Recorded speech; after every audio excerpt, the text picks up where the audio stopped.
Welcome to In the Green Room. I'm Kinga. And I'm Chet. I'm Denise. Welcome. Thank you. I'm super happy to be here. And we are excited about your brand. It's Hello Scottsdale, Arizona. Yep, HelloScottsdaleArizona.com. And how long have you been in Arizona now? I have been in Arizona for 14 years. 14 years. And she's been in the TV business. We're going to hear all about Denise. And I really do not have a very interesting story. Well, it's exciting that you came from a little farm in Michigan and you decided, I want to be in TV, and you made it happen. I did, even when they said I couldn't.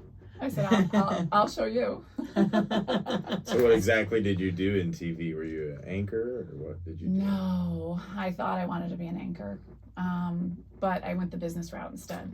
Oh, okay. So I started out in advertising, and I sold 30-second ads or 60-second ads on TV. Oh, okay. So selling commercials? Selling commercials. Oh, cool. Yeah. Mm-hmm. So that's the side of TV nobody thinks of. Everybody thinks of the people in front of the camera, Yeah. but that's where a lot of the money is in the ads. so he's so smart. See? Yes. Yes. So that's exactly, well, I shouldn't say that's why I did it, but it sounds really shallow for me to say that. But I was telling Kinga earlier that I started out as a newspaper reporter while I was in college. And I watched all the people coming and going in nice cars and dressing nice. And I said, what do they do? My editor said, well, they sell ads or they sell newspapers. I'm like, what? What do you mean they sell newspapers? How can they make that much money selling a newspaper? And they said, no, they sell ads. So I said, okay, I'll do that. Nice. That's how it started. And was it your counselor Yeah. that kind of redirected you, and then you said no? He didn't actually redirected me. Like, if I knew his name, like, and I put this out of my head for the longest time, but if I knew who that was today, if he were still living, I would probably send him a note and just remind him, like, don't crush a kid's dream. Because my first day at college, I met with my guidance counselor, and he said, so what do you want to do? And I said, I want to be an anchor. I want to be on air.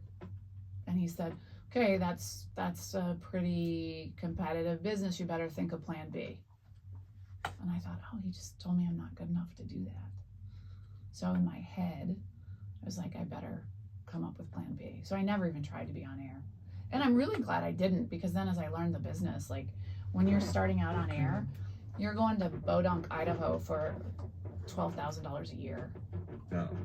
You know, I wasn't the little poor girl from the farm trying to be the poor girl on TV. I was trying to get out of being the poor girl.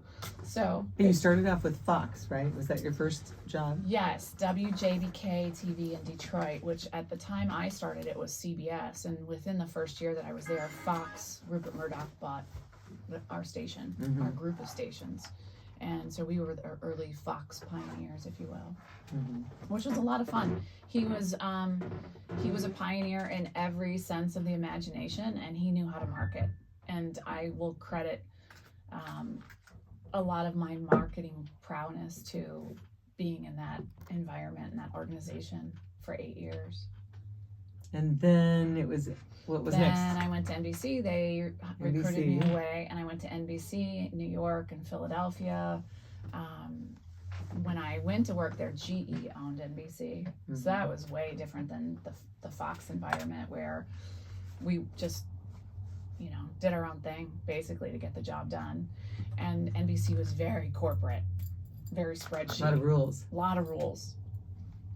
Which one did you prefer? I'm not necessarily a rule person, but I appreciated learning the business aspect from that environment. And that environment, along with working in New York and the East Coast, taught me to be a better business person. And I'm really grateful for that. Which one did I prefer? Probably the prior, but I always figured out a way to make the no rules, color outside the lines work for me within a business environment. Although people didn't always appreciate that I colored outside. They appreciated the results, but you kept getting promoted, so I did. Obviously you were doing something right. You would think. And people were finding her and recruiting her, so. There were a lot of, why did you do it this way kind of thing, questions, but if the results were there, then it was fine. But then eventually they sent me out here. Maybe they sent me out to the farm, right? They put me out to pasture. They told me it was a promotion, and I fell for it. But they sent me out here to run the west coast of Telemundo, which is the Spanish language division owned by NBC Universal, and did that for a couple of years and realized I didn't really want to be in Spanish language. So that was probably your least favorite job. Probably. I like every role I've played, have found good parts of it, and I learned a lot about the Hispanic community. Appreciated the envelopment that they showed me and the kindness some days. But it was a good learning experience for me, and I'm glad that I did it. And so I had all the stations on the West Coast. So I had Denver, Vegas, Tucson, Phoenix, Sacramento. Are you fluent in Spanish? Not at all. Oh. But I learned what they were saying about me pretty quickly. And it's funny, when you're in immersion like that, you do learn a language. But now, not having worked there in, 8 years, I don't remember a lot. But it was okay. And then I left there. I was offered a position to build out the CW station here in Phoenix, and that was my dream job, to build a station from the ground up. So got to create original programming, did a really fantastic political show called Politics in the Yard, which was a lot of fun, and had Senator John McCain on, we had Marco Rubio on. I don't know, it was on for 3 seasons. I won an Emmy for that, original Emmy for that show. Congrats! Thank Yay! you. Congrats.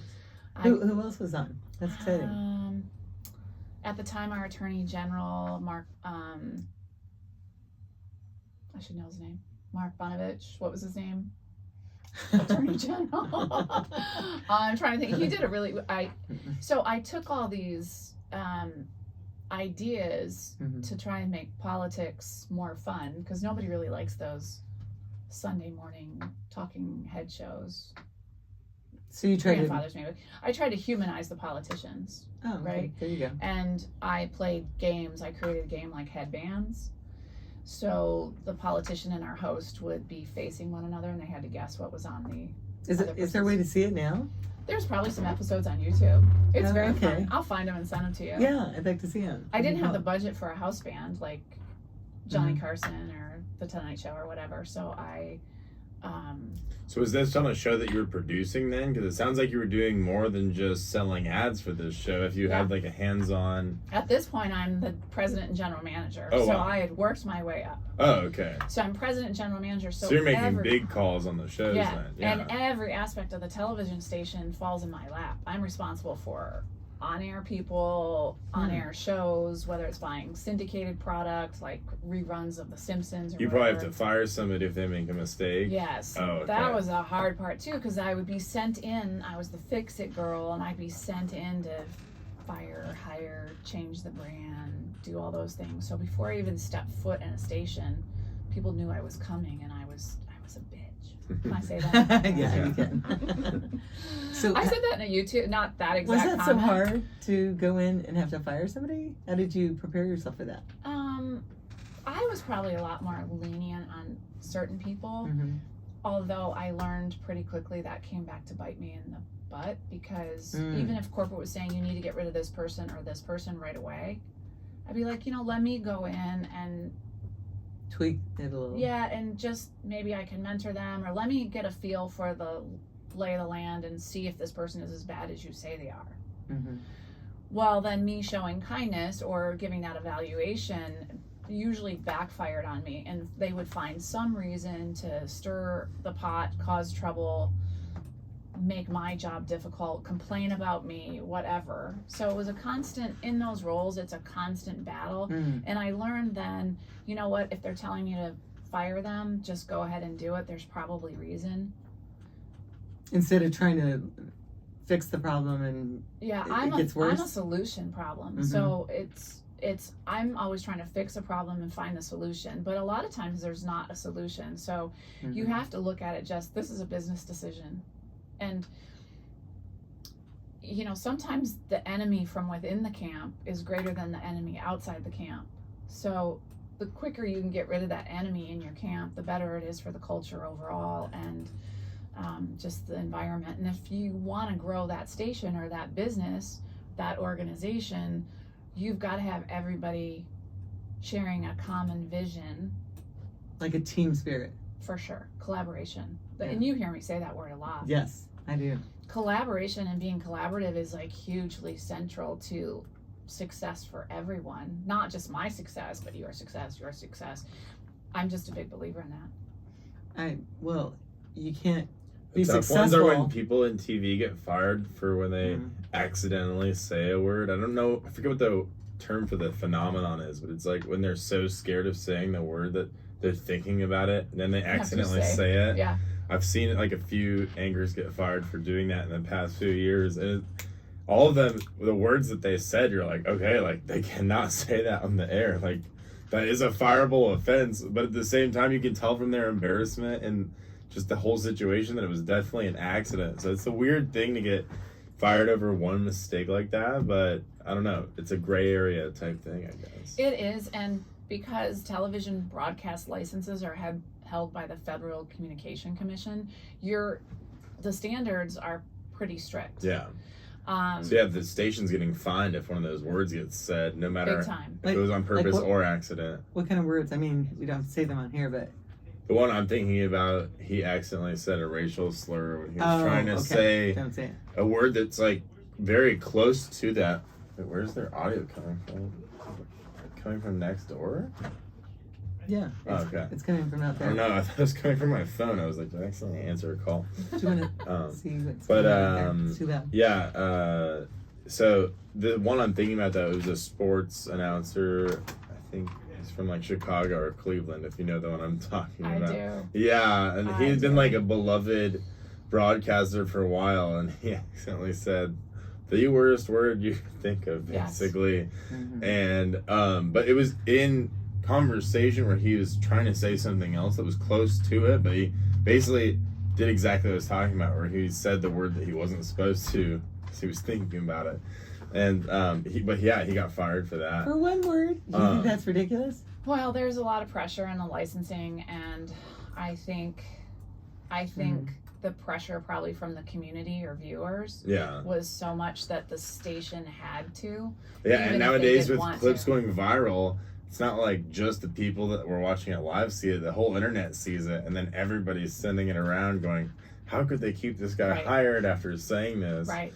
But then if you know the context, you're like, oh, like, it was an accident, and, you know, he has 10 years of no incidents and, you know, no hatred or anything. He'll most likely get picked up somewhere else. I mean, but TV is still so immediate, right? There's a 3-second delay, but if you don't catch that in the 3 seconds, then that's a big no-no. Yeah. I mean, but TV's now, I mean, and that's where I just didn't see the growth anymore.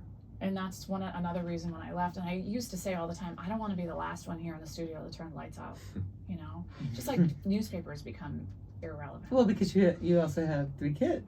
Well, I also have 3 kids, and I wanted a life with them, and they were, you know, nearing the end of their teen years for the most part, and they had lost their I father. think right now we're kind of seeing an interesting shift, though, as kind of like streaming services and TV stations are kind of converging into one thing. It's almost like TV and podcast and like computer entertainment are almost like fusing into one form of entertainment, where those studios are basically kind of evolving into like a new digital 100%. age, but where they're still going to have a purpose. It's just going to be almost more of like digital and more like providing entertainment to computer systems, but people I think will still always have TVs. Oh, I agree. Yeah. I agree, because as I was saying earlier, a television station, in my opinion, is really meant to be a citizen of each community, of that individual community.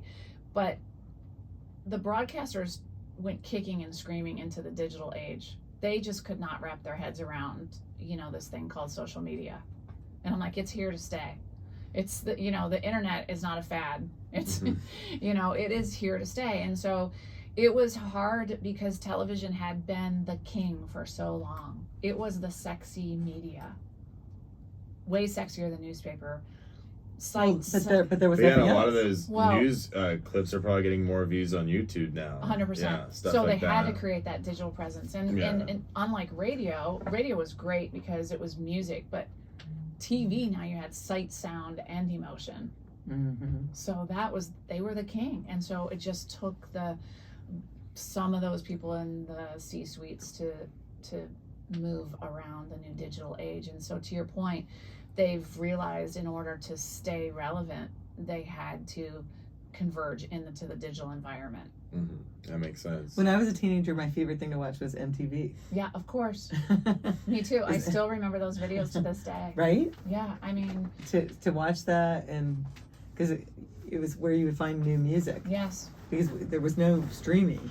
Yeah. You know, you couldn't. There was no Pandora. No. So if you were trying to find new music, the best way was MTV. Yeah, MTV, and then when VH1 came out, I loved VH1. Yeah, as VH1. well. Yes. Yeah. So that was our big. The first music streaming was Napster. Remember that? It's like, how does this work? It's like the MySpace days, but yeah. Yeah. I remember saying to my son one time, he played football in high school, and I said on a Friday night, we were heading home from his game, and I said, the local station was here tonight for their Friday Night Lights show. Let's go home and watch it. And he goes, no, we don't get that channel. I said, what do you mean we don't get that channel? It's TV. He goes, it's not on, I think we had Dish at the time or whatever, I don't know. And he said, we don't get it. I said, of course we get it. It's free. It's broadcast television. He goes, there's no such thing as free TV, Mommy. He was like 15 or 16. And I said, what do you think I do? I work in free TV. That's broadcasting. So like for his generation, he's 23 now, but the whole concept of TV on a wall and having it be free and not paying for a streaming app was just, it didn't exist. So in that environment, and you work, and trying to get ahead, and having kids, how did you get it all done? I don't know. Was Dad the stay-home dad? Yeah, for the most part, but they always came to Mom for everything. But I look back, and then as a single mom, it was even harder. And I remember like the first week I was out here, maybe I was here 2 weeks, and I had to go back to New York for meetings. I'm like, holy Toledo, I have no like network here. Like I don't have any friends here who's gonna watch my kids. Because their dad had passed when they were what ages? They were like 14, 12, and 7, 6, something like that. That's a tough age. Very really tough age. Yeah. So I called a friend of mine and flew her out here from Michigan, actually. She stayed with the kids. Oh, that's sweet. I That's need sweet. some help. And I found a nanny, and that How was did he die? He had complications of high blood pressure. Oh, from poor diet or? No, he had a pretty good Hereditary? diet. I think it's just hereditary genetics. Oh, okay. Yeah, he was in good shape. I'm sorry. It's so Thank sad. you. Thank you. And so the kids now are what ages? They are 25, 23, and 20. Okay. No, is that right? And the oldest is girl? 25, my daughter, Reese. Okay. And then my 23-year-old is my son, Luke, and my youngest is Bo. He's 20. So he's a sophomore at ASU. Luke is second year law school at ASU. And Reese is quasi working on a master's, maybe. But she graduated ASU, and she's a bartender at the New Catch. Yeah, there we go. Have you been there yet? Not yet, no. Neither have I. Let's go. Yeah, I know, let's go. Even my own daughter hasn't been able to get me in, but she says if you come at 4 o'clock for happy hour, Oh, you really? get a seat at the bar. They don't really have happy hour, but that's when they open. Well, maybe after your get together thing you're going to, maybe we'll go. Yeah. Good idea. Okay, let's go. So I think everything evolves into your dream, because you're now Hello Scottsdale, Arizona, and that's your brand. Tell us a little bit about that. So it's when I got to Scottsdale, this was paradise for me. Right. You know, having grown up in the Midwest and living on the East Coast. New York, Chicago. Oh my gosh. And I traveled all the time for business. So I had spent a lot of time in California working in and out of LA and San Diego, but had been to Scottsdale for a conference, a management conference. And I was at the Biltmore in and out, like 2 days in and out, didn't see anything. And so immediately I was like, wow, Scottsdale's beautiful. This is a great place to live. It took me a bit because it was definitely slower paced than the East Coast. People told me the traffic was really bad here. I kept waiting for it. It never happened. I feel like the secret's out though now. Everybody knows about Scottsdale and Arizona in general, so it's no longer the best kept. It's your brand. Hello Scottsdale. It's your fault. So I don't know. Things have just seemed to, whether it's my subconscious working, my creative subconscious coloring outside the lines, but I don't know that I created that brand because I was so in love with Scottsdale. I did end up marrying a Scottsdale native, which is kind of interesting. Oh, I love the story of how they met. You've got to tell that story. We did have a good meeting. Wait, okay, can we? Yes. So really I'm president and general manager at the CW station, and I'm invited to this big charity event at the Arizona Science Center, downtown Phoenix. And he was invited by friends of his whose mom at the time was vice president of communications for Blue Cross Blue Shield of Arizona. So he was at her table. And this is the key to story. Before we went in for the dinner and the presentation, there's, the happy hour, cocktails, and wait, how long had you been single? Like 4 years. Okay.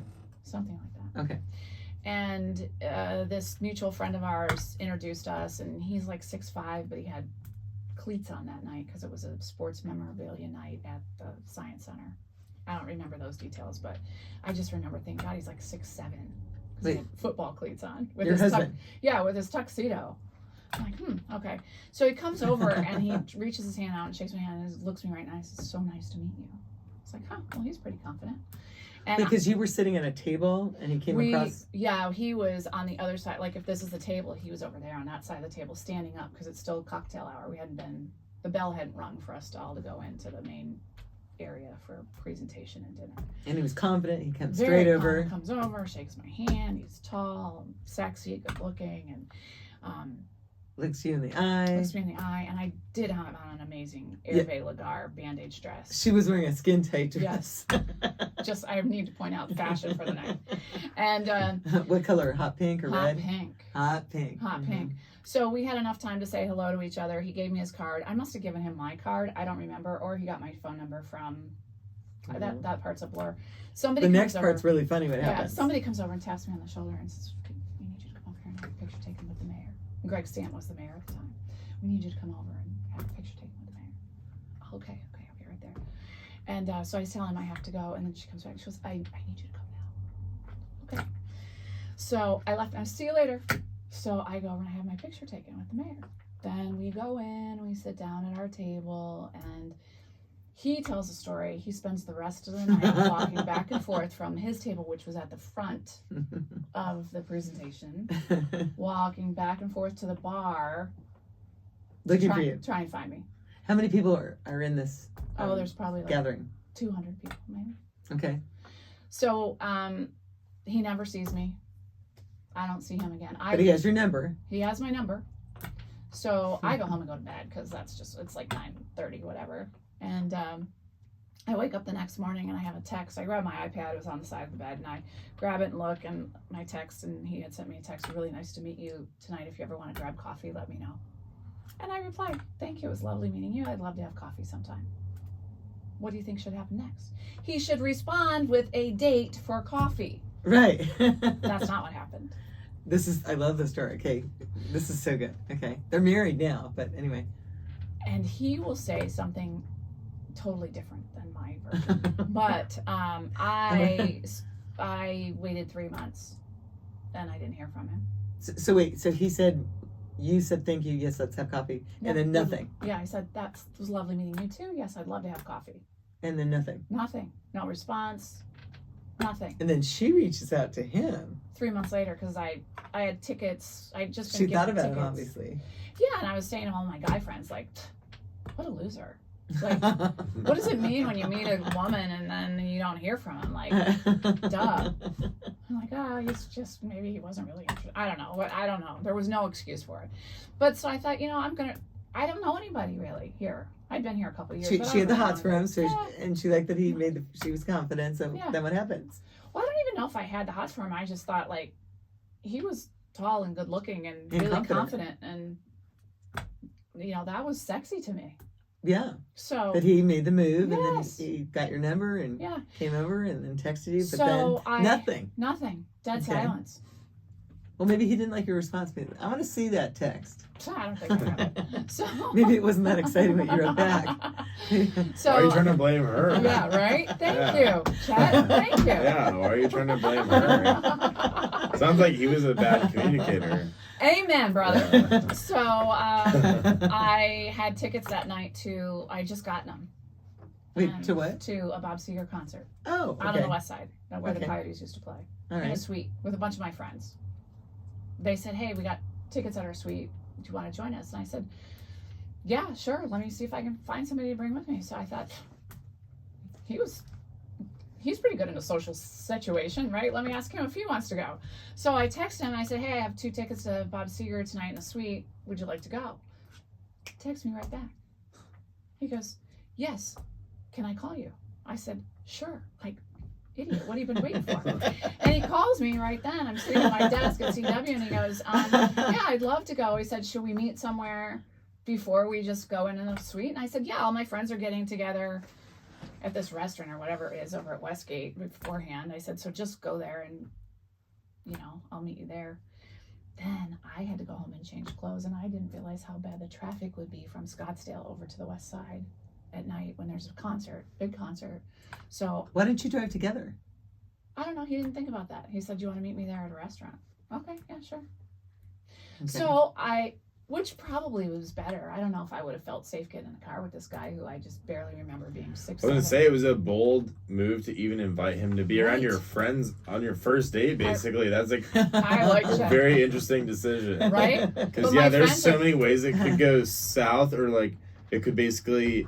It ended up working out great, so The it marriage, was a did. good decision. But for a first date, it's so risky to have them around your friends because you're not really getting to know them, Right. and they might like basically start befriending your friends or something. But then you don't actually want to date this person. There's so many potential like That's true. backfiring scenarios. Could have Essentially, gone 100 but it went the different right ways. way for you, It obviously. So this Well, is not one of those situations. I went home and changed clothes, and I was probably 45 minutes late. And here's the funny part. My friends, they're all couples, and they're very funny. And so I called my friend Lisa, who had given me the tickets, and I said, "Lisa," and I met her because she owned a spin studio, and I was an avid spinner. Mhm.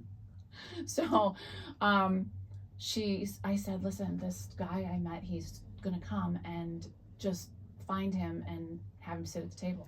She was describing to me, so I did. So she sees this tall blonde guy walk in, and she gets up on the table and yells across the room, "Hey, are you Jeff Sabatka?" And he turns around and he goes, "Yeah." She goes, "We're over here. We're Denise's friends." So he managed again to hold his own with these people, because as soon as I got there, they were all leaving to go in for the concert. So then we sat there and talked for like 20-30 minutes, and I said, Just the two of you? Yeah. And then I said, "Let's go into the concert," and we did, and we ended up talking in the suite all night. And I had a short shirt, crop shirt on with jeans, and I just won this 30-day ab challenge contest. Really?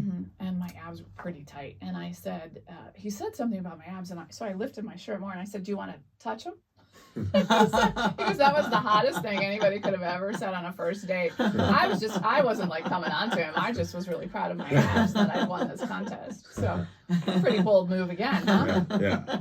So, It worked out, it sounds like. It So did. then what happened? So you're at the concert, you're having a great time? we had a great time. My friends were all like, "Yeah, he's pretty nice."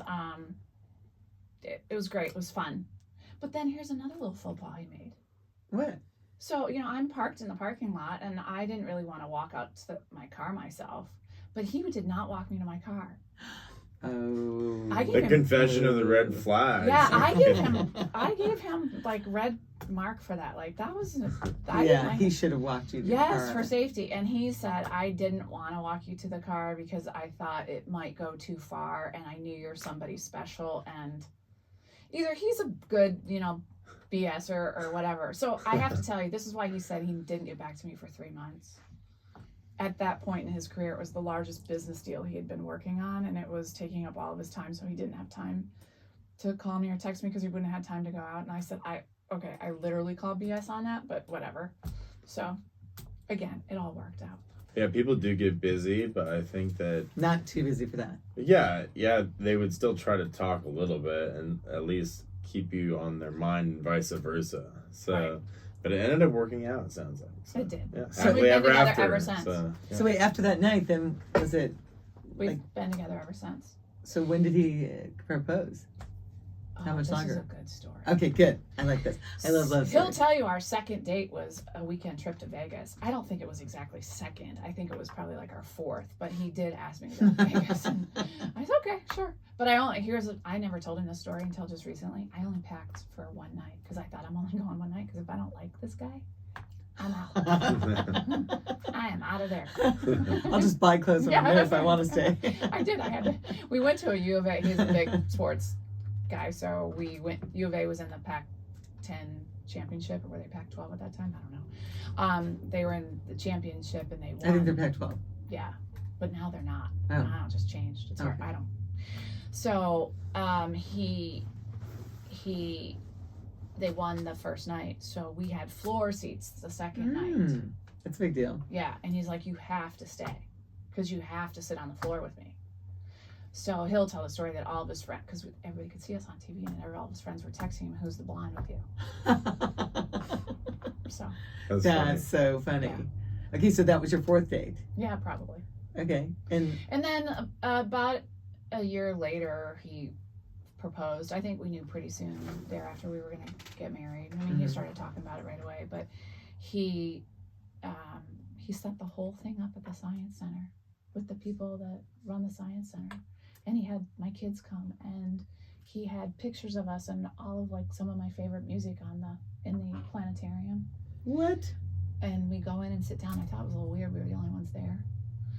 And then once the music starts going and the pictures are flashing, then my kids walk in behind us and sit down right behind us. And so he gets up at the end and he proposes to me. Stop it! That's so Isn't cute. that cute? Well, it's It's so smart because that's where he cute. met you, so Yeah. it's a romantic idea. Very It was romantic. very romantic. So he won the points back from He not did. walking you to the car. Yeah, he did. And we're still Wow. married. Yeah. That's so cute. Yeah. That's a very beautiful story and it really unique. Yeah, it's been Very romantic. a wonderful relationship, and I'm super glad to have him as a partner in my life. And you're together now how many years? Well, now we've been together a total of 10 years. Wow. I Well, know. there we go. A decade. I Cheers. We need to have a sip of water. cheers. Here, can you open this for me with my With your, arm? with your Need a handicap. little help. I need a So So little what help. exactly does Hello Scottsdale do then? We still haven't really covered Thank what you it for actually asking. what the actual product is. Yes. Yeah, or So what when the I service decided- is, or what. Yeah, when I whether it's a decided product to or a leave service. TV, I really wasn't sure what I was going to do. I got my residential mortgage license because I'm really good at putting deals together and finding solutions and strategizing. I'm like, well, this should be easy. And people are like, what are you, stupid? There's a pandemic. People aren't going to be buying houses and borrowing money. Okay, well, they borrowed money and bought more houses ever in the next 2 years. And then from there, my business took off really quickly and was getting a ton of referrals. And I made just a smidge less than I did my last year in TV, my first year doing residential mortgages. And I'm telling you, I made very high 6 figures in TV and was able to do that my first year in mortgages. Just people were referring people to me. So that's what Hello Scottsdale is. Then is helping people basically find the right That's a deals good to question. finance a home. Then? Yeah, so Okay. good question. So then from there, I segued into selling real estate because all my clients were asking me to represent them on the real estate side because there's a lot of real estate agents. The barrier to entry in real estate is not that high, unfortunately. So you get a lot of people who don't know what they're doing and probably shouldn't really represent people. It's a legal contract you're signing when you're buying or selling a house. And sometimes people forget that. Mm-hmm. And there's a lot of emotions with it because it's your home. You should look at it with less emotion and more business, but it's your home. Mm-hmm. So my clients were asking. So me all the to details like square footage and all are very important. hugely important. Yeah, because if the person that's buying your house and you're, maybe 500 off the square footage or whatever, It dictates the price. exactly, they'd be very upset. So Yes. square footage is important. Yeah, and the for the seller and the buyer, because the seller needs to know how to price it accurately based on the exact square footage. The buyer wants to know that they're paying for the exact square footage. They're not going to pay $1 more, right? Mm-hmm. So all those details like what kind of appliances you have in your kitchen. I mean, you know, renovation dates, all of those things, all those details are critically important. You know, and I get asked every day, how old is that air conditioning unit in such and such a house? I better remember that or be able to find that really quickly in my file for that person. And also putting if you're the seller, listing all the new improvements and having that on there, you know, isn't that important? Hugely. So it's those are an absolute must, but then telling the story, right? And so who better than me, a marketer who put together TV shows and I know how to market things, sell houses. I didn't think I ever wanted to do that, but I've. How long are you now selling real estate? I'm going into my 3rd year. That's it? Yep. Wow. Yep. That's impressive. And so I created that brand for that reason, because my area in which I sell really is Scottsdale, Paradise Valley, Fountain Hills, Cave Creek, but because I live in Scottsdale, it was hello Scottsdale, Arizona. Yes. And when people come here, they're buying the lifestyle. And it is a lifestyle. It's a lifestyle of luxury. It is, and people luxury. TV, Paradise Valley. Yes. And that's what people want to know about. And so I've enjoyed it more than I ever thought I would. And I've met great people. And how many houses have you sold so far? Oh gosh, I don't know. My first 2 years, I did 18 homes.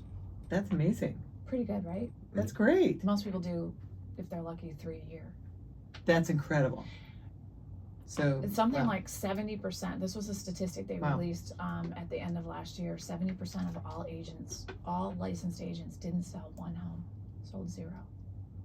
Wow. 70%. Wow. To me, like, why? It's an expensive career. Like, to pay your licensing dues, to have your continuing education, to do any marketing for yourself.